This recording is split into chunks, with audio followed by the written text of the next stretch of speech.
the call of inner freedom. Throughout the journey of a human life, we often busily search for answers to happiness in the outside world. We believe that if we have more money, a higher position, or a more perfect love, we will touch eternal peace. However, reality often unfolds in the opposite way. The more we possess, the greater the anxiety. The more deeply we love, the more the fear of loss surrounds us. We are like travelers trying to carry too much luggage on our shoulders. The further we go, the more exhausted we become, yet we cannot bear to put anything down. The Buddha, the master of mindfulness, pointed out that suffering does not come from what we lack, but from attachment, clinging to what we have. This document was compiled not to teach us how to give up on life, but to guide us on how to live in life with the freest soul. Through 5 chapters of lectures, we will together undertake a journey of unloading the burden, from tangible material attachments to invisible psychological chains. The ultimate goal of this lecture series is nothing other than helping you find yourself again. A gentle, relaxed, and loving self that can stand firm amidst the storms of life without being shaken. Let us begin to turn each page with an open mind, because liberation is not located somewhere far away. It begins at the very moment you decide to open your hand, to let go. And right now, Heartful Mind Life invites you to step into the first chapter to learn about the root of all sorrow. Why is it that the tighter we hold on, the deeper the pain? The answer will be in Chapter 1, The Nature of Attachment, the Root of Suffering. Chapter 1, The Nature of Attachment, the Root of Suffering. 1. The Call of Awakening, Why We Search Forever But Do Not Find. In the bustling flow of human life, there is a question that always haunts the human mind. Why have I put in so much effort, possessed so much, yet peace remains a luxury? We spend our whole lives building fortresses of happiness. A stable job, a warm family, modern material comforts, and a reputation recognized by society. However, with just one small incident, a word of criticism, a change in work, or a loved one leaving, that entire sandcastle collapses, leaving us in shock and pain. The Buddha, over 2,500 years ago, pointed out a naked but liberating truth. The origin of suffering does not lie in external events, but in attachment, upadana. Attachment is the action of the consciousness when trying to hold on, cling to, and possess what is inherently ungraspable. We suffer not because the world changes, but because we want the world to stand still according to our will. Identifying the addiction to clinging. Attachment is not a single act. It is a deep-rooted habit of the mind. Imagine your mind as a pair of hands always in a tightly clenched state. We hold tightly to possessions, tightly to prejudices, and most painfully, tightly to this temporary self. Sensual attachment, the endless thirst for materialism. We often equate happiness with possession. When we buy something new, we feel exhilarated. But that feeling only lasts a few days, and then we crave the next item. This is a trap. Clinging to material things makes us slaves to objects. We do not own the objects. The objects own us. When an item is broken or lost, our hearts break as if a part of our body has been cut off. Attachment to views, the prison of perspectives. This is a more subtle form of attachment. We cling tightly to our thoughts, ideologies, and reasoning. I am always right. They must do it this way to be proper. It is the attachment to views that creates wars and divisions in families and society. When we regard our opinion as the ultimate truth, we slam the door to understanding and tolerance. Attachment to self, the root of all illusions. This is the deepest level of attachment. We believe there is a self that is unchanging, important, and needs to be protected at all costs. Every event in life is filtered through the lens. Is this beneficial for me? Do they respect me? When the ego is touched, anger arises. When the ego is flattered, pride emerges. As long as there is self-attachment, we remain victims of the world's ups and downs. Why does clinging cause suffering? Try a small experiment. Clench your fist as hard as you can for 5 minutes. What happens? The muscles begin to tire, blood circulation slows, and pain begins to spread. Attachment in consciousness works exactly the same way. Our mind is inherently free and vast like the sky, but attachment has narrowed it down to a small, tense point. When we cling to a person, we create the fear of loss. When we cling to the past, we close the door to the present. Suffering does not come from things, but from the toxic cord of connection that we use to tie ourselves to those things. A typical example is how we handle insults. Someone says something unpleasant. That word vanished into thin air the moment it was uttered. But what about us? We take that word back to store in our hearts. We ruminate on it every night. We build scenarios for a comeback. The other person only hurt us once, but our own attachment stabs us thousands of times afterward. Impermanence as the medicine for attachment. The Buddha taught about impermanence not for us to fall into nihilism or pessimism. On the contrary, it is the most liberating truth. Everything in this world, from distant galaxies to every cell in the body, from feelings of joy to pain, is all in a state of constant change. Look at a river. You can never bathe twice in the same river because the old water has flowed away and new water has rushed in. Life is the same. This moment never repeats. Attachment is a desperate effort to stop the river from flowing. When you understand and accept the law of impermanence, you will begin to know how to let go. Letting go here does not mean giving up or being irresponsible. Letting go is understanding. I cherish what I have in this moment, but I know that it does not belong to me forever. When you no longer insist on holding onto the flower, you can truly perceive its beauty and fragrance most fully. The journey from attachment to release, practice in life. How can an ordinary person let go of attachment formed over many years? This is a process of persistent cultivation. Observe the arising. Practice the habit of observing your mind. When you feel uncomfortable because an item is broken, identify it. The mind's attachment to material things is arising. Just identify it without judgment. Learn to loosen. Try giving away things you don't use. Try listening to a dissenting opinion without arguing. Each small action is a time you practice loosening. The fist of the soul. Meditation on the breath. The breath is the greatest lesson in letting go. You breathe in, receive, but you cannot keep that breath forever. You are forced to breathe out. Let go to receive a new stream of air. Life only exists when there is a circulation between receiving and letting go. The freedom of a non-clinging soul. When attachment subsides, a miraculous state will appear. Equanimity. You are no longer a slave to circumstances. You can be wealthy without pride. You can fail without despair. You love people more deeply because that love is not accompanied by possession or imposition. Chapter 1 concludes with a core message. Happiness is not about accumulating more, but about reducing clinging. When the hands of your consciousness stop clenching, you can be open to embracing this entire universe. Letting go is not loss. It is the beginning of true freedom. We have just identified the fists of the consciousness that are making us weary. But how do we loosen them when waves of emotion come crashing in? Before coming to Chapter 2, if you feel these messages bring you peace, please click the subscribe button and the bell icon of Heartful Mind Life. Your support is the source of motivation for us to continue spreading the values of mindfulness to the community. Now, we invite you to go deep into the inner world. Through Chapter 2, The Art of Letting Go in Emotions and Psychology. Chapter 2, The Art of Letting Go in Emotions and Psychology. An unquiet inn. The human mind is rarely a calm lake. Instead, it is like a busy train station or a roadside inn where emotional guests constantly come and go. There are gentle guests like joy and exhilaration, but there are also violent guests like anger, fear, envy, and depression. Our greatest mistake in psychological life is the effort to control these guests.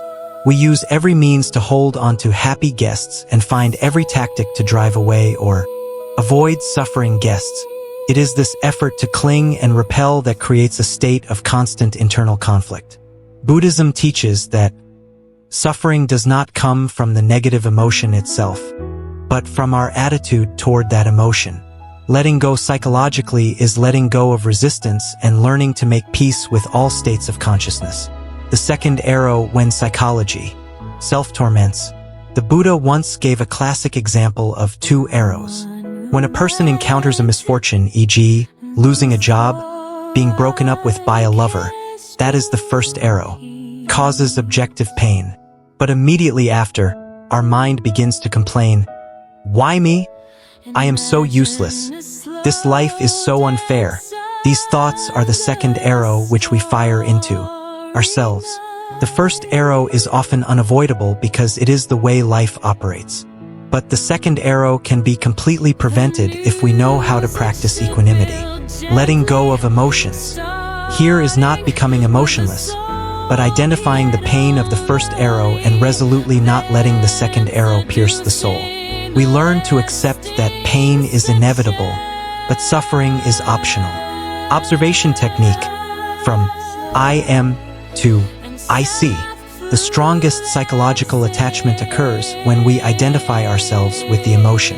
When anger comes, we say, "I am angry."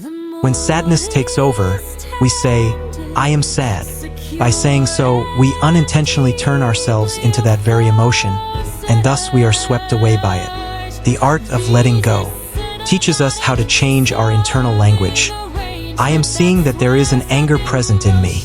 The distance between I am and I see is the space of freedom. Be the sky, don't be the clouds. Emotions are like clouds, sometimes bright white, sometimes black and bringing storms. The sky never tries to drive away the clouds, nor is it hurt by the clouds. The sky simply lets the clouds pass through. When you learn to observe emotions like a person standing on the side of the road watching traffic, you will see that no emotion is eternal. They are born, exist for a moment, and then vanish according to the law of impermanence. Letting go of the ghosts of the past and the illusions of the future. A large part of our psychological burden comes from the mind never being at home, the present, the past. We often carry a warehouse of mistakes, hurts, and regrets. We ruminate on sad memories as if wanting to change them. But the past is a canceled check. You cannot withdraw money from it. Letting go of the past is accepting that it has ended. Regret only has value when it turns into a lesson for the present. If it only causes torment, it is a toxic attachment. The future, we often worry about scenarios that haven't happened yet. What if I fail? What if they don't love me anymore? Anxiety is paying interest on a debt you haven't even borrowed. Letting go of the future is learning to trust in your own ability to improvise in the present. Forgiveness, the ultimate act of self-liberation. In the psychological realm, hatred is the heaviest type of shackle. When you cannot forgive a person who has hurt you, you are voluntarily tying yourself to that person with an iron chain. Wherever you go, whatever you do, that person is present in your mind to torment you. Letting go of hatred is not saying that the other person was right. Forgiveness means, I do not allow the other person's actions to continue. Controlling my happiness hour by hour, day by day. Forgiveness is you unshackling yourself. It is a gift of compassion that you give to yourself first. When the heart has no more room for hatred, it will automatically be filled with peace. Practicing the gap, the mindfulness silence. To maintain equanimity in emotions, we need to train the ability to pause. Normally, we react. Instinctively, stimulus leads to reaction. Someone scolds you, you scold back immediately. That is psychological slavery. Practicing letting go is creating a silence between stimulus and reaction. In that silence, you take a deep breath and ask yourself, if I react in the old way, will I be at peace? Just 3 seconds of pausing, and you have broken the pulse of attachment. You choose to react with wisdom instead of survival instinct. At the end of chapter 2, we realize that letting go psychologically is not a battle to destroy negative emotions. It is an opening of the heart. When we no longer fear pain and no longer cling to joy, our mind becomes incredibly vast. A soul that knows how to let go of emotions is like a house with many wide open windows. The wind can blow through, dust can fly in, but nothing can stay and cloud its original purity. You will go through this life more lightly because you have cast off the emotional boulders that never belonged to you.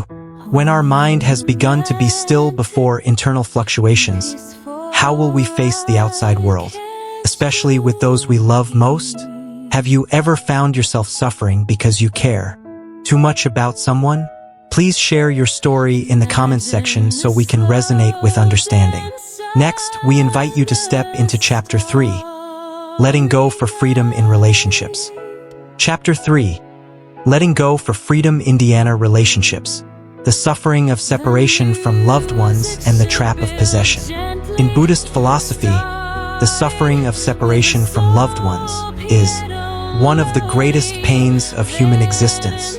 Why is it that love, which is inherently the most beautiful flower of the soul, often ends in tears or resentment? The answer does not lie in love, but in extreme attachment. Most of us do not love a person as they are, but we love the way they make us feel happy, love the image we draw of them ourselves. When we say, "I love you," the subconscious often implicitly understands, "You belong to me." It is this concept of belonging that turns a relationship that should be companionship into a mutual imprisonment. Letting go in a relationship is not becoming indifferent, but transforming love from possession to presence. Redefining connection, love without shackles. The Buddha taught about the four immeasurable states: loving kindness, compassion, empathetic joy, and equanimity. Among them, equanimity, upekkha, is the soul of true love. Many people fear that equanimity means giving up or no longer caring. But in reality, equanimity is equality and freedom. A love with equanimity is when you care for someone but do not consider them your possession. You love them like you love a green tree. You water it, fertilize it, shield it from the sun, but you cannot force the tree to bloom according to your will or grow branches in the direction you want. When you let go of the need to control the other person, that relationship has space to breathe and grow. The freedom of one person is the happiness of the other. Letting go of expectations, the key to harmony. Most family quarrels or breakdowns in friendship stem from one root: expectation. We often have a list of things others must do to prove they love us. If you love me, you must know what I'm thinking. If you love mom, you must study this major. When we place expectations on others' shoulders, we are handing them the key to controlling our happiness. If they do it right, we are happy. If they do it wrong, we suffer. Letting go of expectations means taking back that key. Accept suchness. Learn to look at your loved ones as they are, full of flaws, fears, and old habits. When you stop trying to fix or change others, the burden on both shoulders will disappear. Understanding will automatically arise when judgment is let go. Facing breakups, the philosophy of affinity and debt. The most painful thing in a relationship is when one side wants to stop. Our mind then often clings to the past, clings to oaths, and does not accept reality. We try to hold on to someone who already wants to leave, and that action is like trying to keep a stream of water in your palm. The tighter you grasp, the more the water flows out and the more your hand tires. Buddhism uses the word affinity, duyin, to explain gathering and dispersing. There are people who come to us to go together for life, but there are also people who only come to teach us a lesson and then leave. When a relationship ends, understand that the affinity has temporarily ended. Letting go at this time is not failure, but respect for natural laws. Instead of holding on to resentment, let go with a mindset of gratitude. Thank you for going through a part of the road with me. I wish you peace on your new journey. When you let go of the hand of someone who doesn't belong to you, your hands become empty to receive new good affinities. Letting go of dependency on recognition, public opinion. Another form of attachment in relationships is dependency on society's opinion. We often live to please others, afraid of being judged, afraid of not being equal to friends. We choose lovers, choose careers, even choose how to raise children just to receive a nod from the crowd. This is the worst self-imprisonment. Letting go of dependency on public opinion is when you realize your value is not located on the lips of others. When you let go of the need to look perfect in the eyes of society, you will begin to live an authentic life. Relationships based on authenticity are always more sustainable than relationships based on acting. Practicing deep listening and loving speech. How to maintain equanimity every day in relationships. The answer lies in mindfulness silence. When there is conflict, the ego, self-attachment, often wants to scream to protect its righteousness. Letting go at this time is letting go of the need to win. Learn to listen without interrupting. Listen to understand the pain of the person opposite you instead of preparing a response. When you lower your ego, the storms in the relationship will automatically calm down. A word of loving, gentle speech has the power to dissolve hatred more than 10,000 sharp, logical arguments.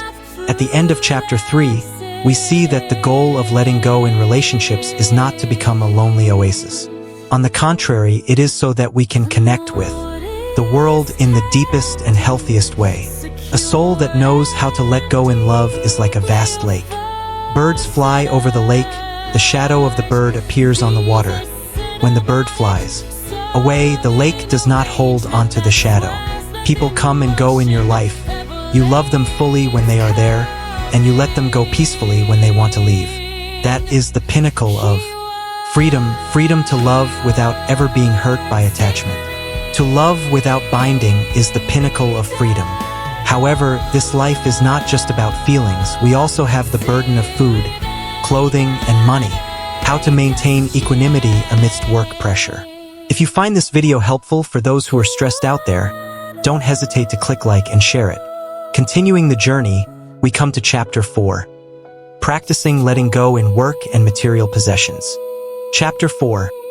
Practicing letting go in work and material possessions. The endless chase in the material world. We are living in a society where a person's value is often measured by what they have. A latest model phone, a luxury apartment, or a flashy title on a business card become yardsticks of happiness. We are educated that the more you have, the happier you are. But reality proves the opposite. The more we possess, the more we worry. The Buddha did not teach us that we must live in poverty or give up all comforts. He pointed out that suffering does not lie in the material itself, but in the identification of the self with the material.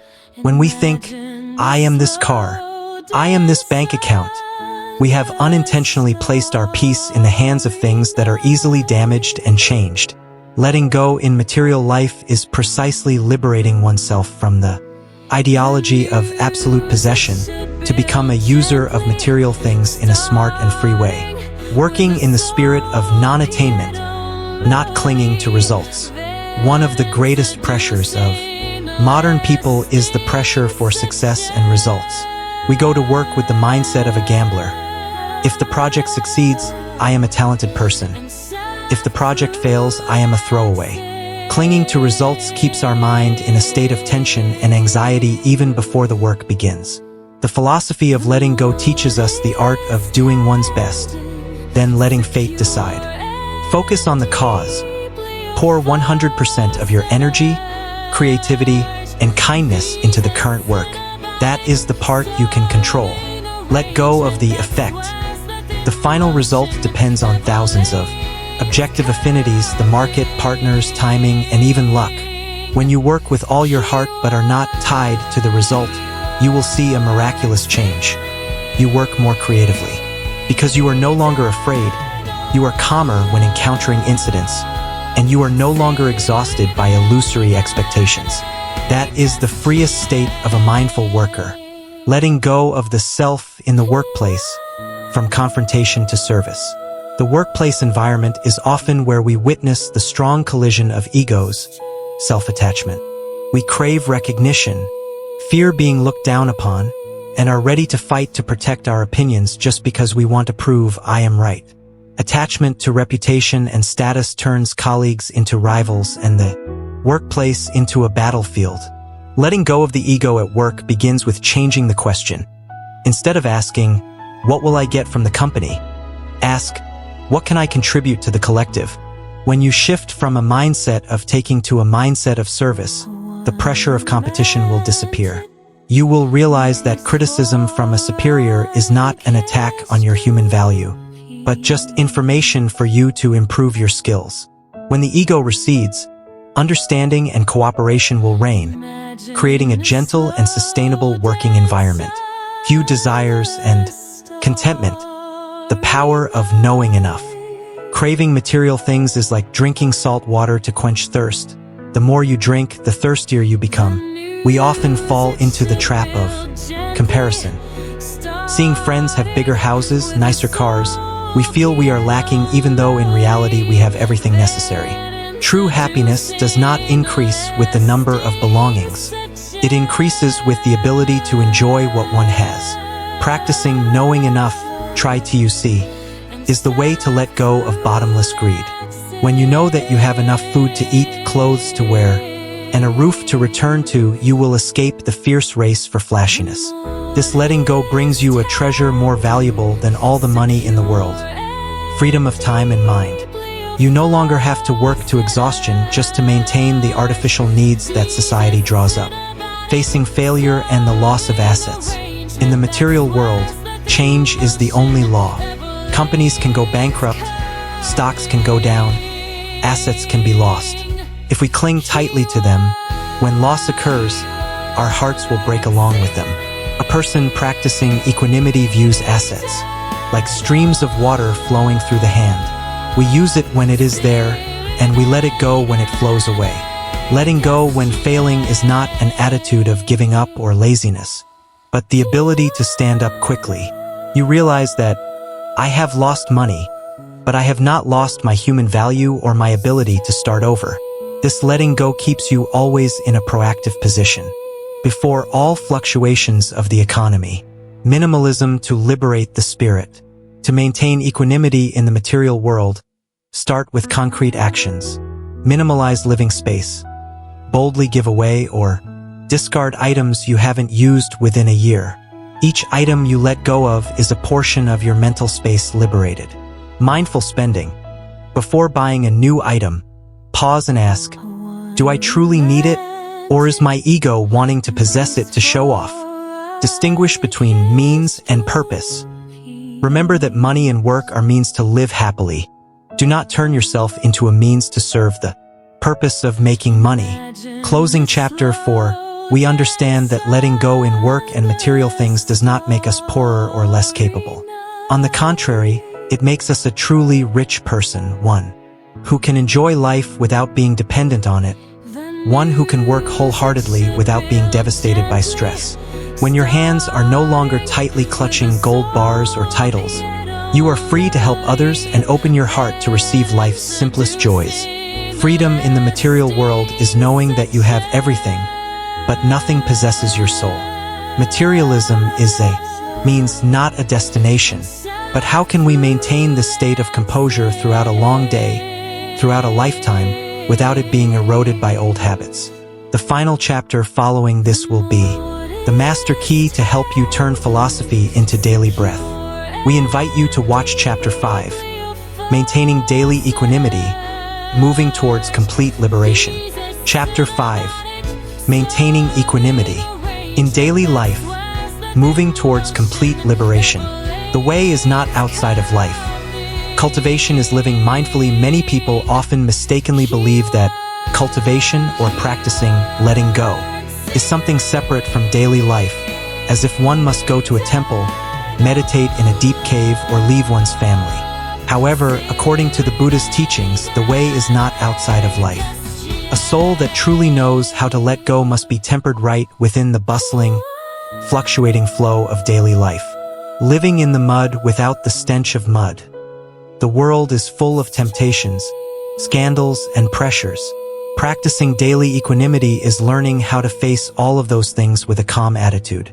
You still eat, dress, work, and love, but you are no longer submerged by them. Cultivation is the process of turning every smallest action, from sweeping the house and washing dishes to receiving guests, into an act of mindfulness. When you do something and know clearly that you are doing it without craving quick results or worrying about the future, that is when you are maintaining equanimity. Mindfulness is the anchor of the soul. To keep equanimity from eroding before the storms of life, we need a protective tool: mindfulness. Mindfulness is the complete presence of the mind in the current moment. Identify instead of react. Most of us live according to instinctive reaction habits. When someone scolds us, we get angry. When encountering something sad, we grieve. Mindfulness helps us create a silence before reacting. Instead of letting anger take control, you simply note, there is a stream of hot-tempered energy rising. When you only observe without participating in it, the anger will automatically weaken and vanish. The mindful gatekeeper. Think of your mind as a house and mindfulness as the gatekeeper. The gatekeeper's task is not to drive away guests, but to identify them, whether it is a happy or suffering guest. The gatekeeper smiles to welcome them and lets them pass through. Maintaining mindfulness helps us no longer cling to momentary psychological states, thereby maintaining internal balance. Establishing a mindful rhythm. The timetable of the soul maintaining equanimity requires a gentle but persistent discipline. Just as the body needs to be washed every day, the soul needs to be cleansed from the dust of attachment. A mindful morning. Start the new day with 10 to 15 minutes of silence before touching your phone or starting work. Sit still, observe your breath, and remind yourself of the impermanence of all things. Tell yourself, today, no matter what happens, I will receive it with the mindset of an observer. Pauses during the day, amidst stressful working hours, practice mindful pause minutes. Every hour, spend 30 seconds relaxing your entire body, taking a deep breath and smiling. This action helps you cut the flow of stress and brings the mind back to the body. Evening reflection and letting go. Before going to bed, practice complete release. Review the events of the day, draw lessons if there were mistakes, then forgive yourself and others. Do not bring any mental trash into your sleep. Sleep with the mindset of a person who no longer owes anything to this day. Facing birth, old age, sickness, and death with a state of self-mastery. The greatest challenge of letting go lies in facing one's own decay. Humans often fear aging, fear pain and illness, and ultimately fear death. This fear stems from our clutching this physical body too tightly and considering it me. Practicing daily equanimity includes reflecting on the temporary nature of all things. This body is composed of elements of heaven and earth, water, air, fire, earth, and over time it must be returned to heaven and earth. When you deeply understand this, you will care for your health intelligently but without despair when illness comes. You will receive old age like the autumn of a human life, mature and quiet.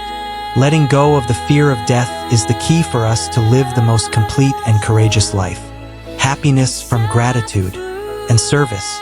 Equanimity is not a state of emptiness or apathy. On the contrary, when you can let go of the narrow ego, your heart will be filled with gratitude and compassion. Gratitude is letting go of demands.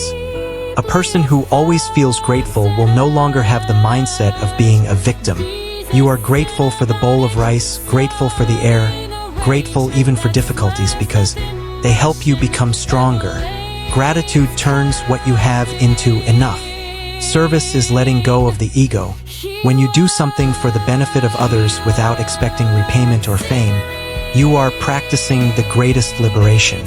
In the moment of selfless service, the clinging ego vanishes, leaving only the pure joy of giving.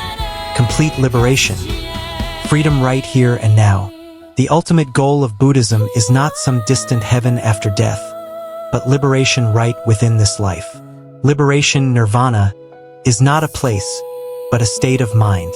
It is the state when the fires of greed, hatred, and delusion have been extinguished because there is no longer the firewood of attachment to feed them. A person who maintains daily equanimity will live like a river flowing through various terrains. Meeting a mountain, it bypasses. Meeting a chasm, it falls into a waterfall. Meeting a plain, it flows leisurely. The river never tries to hold onto any sandbank, which is why it can flow into the vast ocean. True freedom is when you can go through the storms of life while your soul remains as still as the water in a deep well. Letting go is not a destination, but a continuous process. There will be times when you find yourself starting to cling again, starting to get angry or anxious. That is completely normal. What matters is that you realize it and gently bring your mind back to release. Do not force yourself to become a saint immediately. Start with small steps, light breaths, and loving words. When you let go of a little burden, you will feel a little lighter. When you let go completely, you will see that you are freedom itself. The journey through the 5 chapters of the philosophy of letting go is not a race to the finish line, but a silent transformation in every breath and perception. We have together looked deeply into the nature of clinging, learned to make peace with surging emotions, untied the knots in relationships, and found peace right within the pressure of making a living. Letting go does not mean losing. It means letting everything return to its true nature. When you let go of anger, you receive serenity in return. When you let go of control, you receive trust. When you let go of the narrow ego, you realize you are merged into the great flow of the universe. People often fear emptiness, but in Buddhism, emptiness, sunyata, is where all infinite possibilities are born. Only when the cup is empty can it hold new, cool water. Do not worry if today you still find yourself clinging or troubled. Cultivation is a journey of small steps. Each time you smile at a criticism, each time you give without expecting in return, or each time you breathe deeply to let go of a future worry, you are already a free person. Closing these pages, may you remember that true happiness is not accumulating more of what you want, but knowing how to love and cherish what you have. With an unbound heart, wish you always walk in the light of mindfulness, with light hands and a soul as open as the void. Because when you truly can let go of everything, that is when you truly possess the whole world. Thank you for spending your precious time to go through the journey of letting go with Heartful Mind Life. Once again, if you love the mindful lifestyle, please subscribe to the channel and share this video with your loved ones. Each of your small actions is sowing a good seed for this world. Wishing you a life of peace and leisure. Goodbye and see you in the next videos of Heartful Mind Life.